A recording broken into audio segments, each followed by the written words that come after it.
George Mira remembers a summer back before he started his own painting company. The company he worked for spent much of that summer repainting homes they'd painted the summer before. Why? Bleed through. Most of the old homes in northern New Jersey were built with cedar siding, either shingles or clapboard, and they contain tannins that get released when the house gets wet.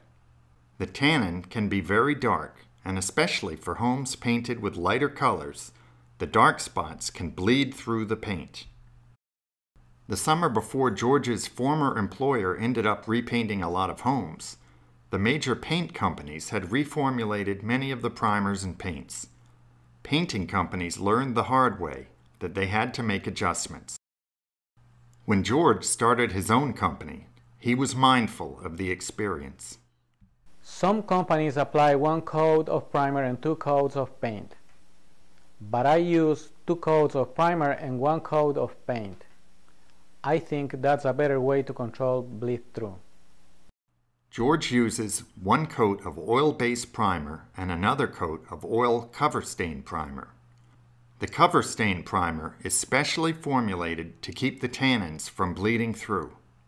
He tints the 2nd coat of primer so that he gets the color coverage that he needs.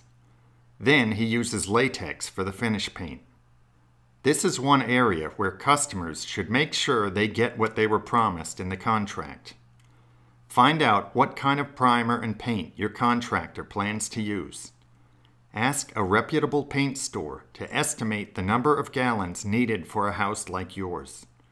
And make sure the painter sticks to the plan. Pricing has become so competitive in this part of New Jersey that George says he has heard of other companies' crews thinning the primer or the paint. I can't think of a worse thing you could do. Thinning paint might shave a couple $100s off the painter's cost, but the practice leaves customers with a huge risk of bleed-through several years or even months down the road. George doesn't take these risks, and he is proud of the results. I have painted about 600 houses in the past 5 years, and I have never had to go back and repaint a house like my employer was doing that summer. To learn more about independent painters, please visit George's website, www.independentpainters.com.